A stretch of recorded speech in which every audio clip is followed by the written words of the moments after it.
Everyone, Blade Sky Blaster here. Welcome back to another episode of What Did I Just Watch? The show where I talk about different stuff that came from movies, TV shows, etc., whatever, that made my jaw drop and makes me wonder, what did I just watch? So, this weekend, I've been, watching a show called Larva with my, 13-year-old brother, Tucker, and, because we used to watch it when we were way younger, like, maybe when I was, like, 5 or 6 or something, I don't know. And, when I started watching this, I'm wondering, who the heck made this? So, first up is Larva. It's show made by Tuba Entertainment, which is a Korean, studio that I'm just calling low-budget CGI. Or I'm just calling it Korean CGI. Because the animation of these shows are so weird. It gives me like Food Fight vibes, except it was actually funny and wasn't the cringiest show ever. Let's talk about Larva. Larva is about these two larvas that lived in a sewer that was in this in the middle of this big city. And at least that was the case until they started going off the rail. Like, now they have a show where they're on an island, and apparently they made their own freaking movie. What the heck? And I'm thinking, how can you make a movie about two shrimpy-looking larvas that's basic episodes ended, within, maybe 5 minutes?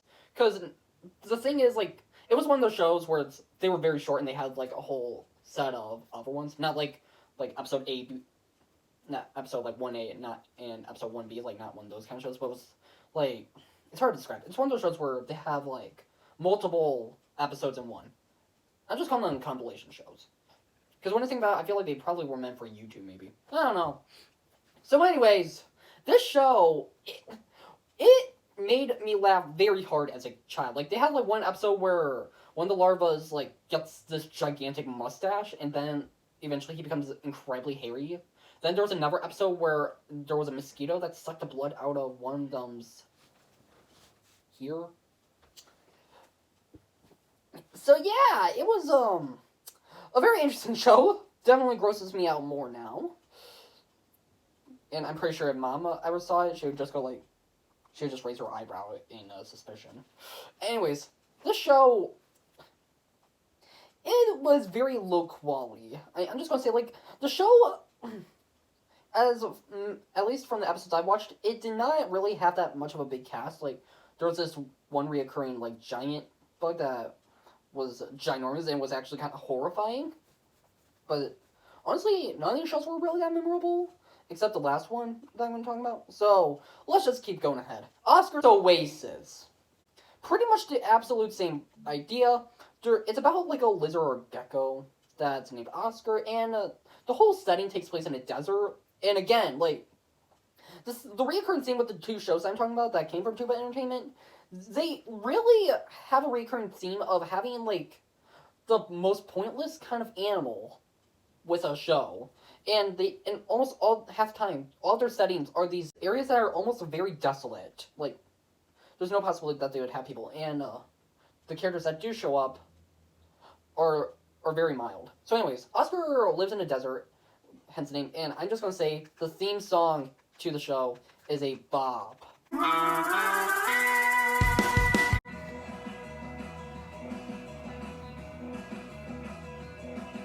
Put it on Spotify. Someone. Anyways, the show doesn't have that much of a big cast, as I have said before. One thing I'm gonna put out right away is that the CGI is just kind of... It's very cheap. It's not Ratatouille cheap, where it's you can tell it's in its prototype stage, but the animation is very fast. It's you don't even see the movements. Just... Also, none of the characters talk, which is a reoccurring saying, and something that I've noticed when watching other, foreign kid shows, where they would really try as much as possible to communicate with just sound. But anyways, the animation just looks horrifying, or, no, not horrifying, just, cheap. The movement is very, fast. You could tell they probably didn't even put in half the frames. And it's just, I'm gonna stop beating around the bush, or just scraping the surface about shows that I don't remember as well. And I'm going to talk about one show or movie, I guess, that I loved as a kid when I was very young, and I'm not letting you judge me on it. It was called My Friend Bernard. This movie, I don't remember when it came out. Oh my gosh. Like, maybe, it was around the time I was born, so maybe 2009, 2007, I don't know. This thing was on Netflix, and then they got rid of it, which is funny to think, considering that almost all the other foreign shows stayed on there. In the movie, there's actually a narrator that does talk, which now I'm kind of confused as of why. All these other stuff, you have no one narrating. You don't need a narrator. But yeah, for this one, you decide, you know what? We should have a narrator. I mean, I guess maybe it kind of fits better. But considering the age group that this film was made for. But anyways, like, I just would say this film has the weirdest plot. Like, don't believe me? Listen. No. Like, this one, you can't even say it has a plot, because it's like, it immediately changes, like, throughout. It's definitely an Alice in Wonderland or Wizard of Oz kind of vibe to it. So, get this. The plot is about a child named Sam that has, like, this teddy bear. A mean dog steals it for, like, out of nowhere for some reason. Then there's, like, the Santa Claus mascot or something. Anyways, so, the film, then, out of nowhere, it's, like, dark at night. And then all of a sudden, this happens! Good evening.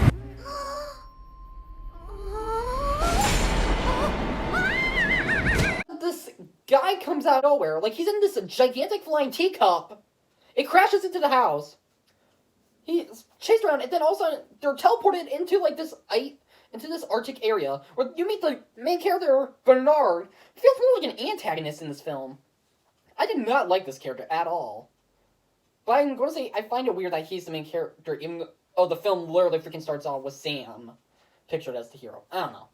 So anyways, you then meet these other characters, like a character named Eva, and then another penguin. I forget his name, oh my gosh. Anyway, they are dating. Eva is a freaking Miss Piggy ripoff. She's just a giant pain in the neck sometimes. And Bernard, he just wants to flat out kill the dude. And the kid, so... Also, if you think that's bad, he literally abducts the female penguin. Yeah, he pulls out freaking Misery. Basic kid show. So anyways, it gets weirder.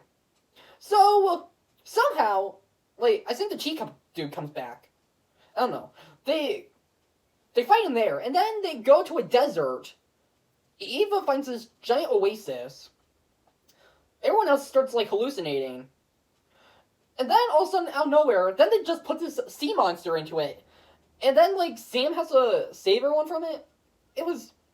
Like I said, this film got weird. It is flat out freaking weird. It's the definition of it. And then we go on to have it where he fights the dog. The dog gets his head stuck in, like, these monkey bars. And, like, it's, like, gasping for air. And it's hard to watch. Because it's a dog. Like, it was like a tiny dog. Sam rescues it, and then the mean dog, like, gives the toy back, and then it all lives happily ever after. But no, that is the freaking weirdest plot. It just kind of, like... It is weird. It's... What was the point of this film?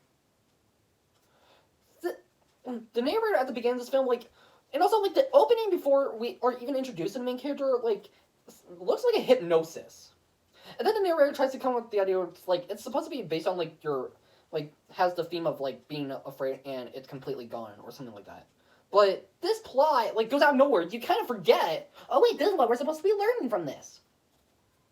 And it's kind of like Sam's fear doesn't completely, like, go into this. And it seems like the narrator is also part of the film, I guess? He'll, like, talk to Sam, and he'll, like, talk to, I don't know. What is it with these weird Korean kid shows? I mean, we got Pokemon from Japan, so I guess. So anyways, that wraps this up, and I'm just going to say, these are probably the weirdest kid shows I've ever watched when I was young.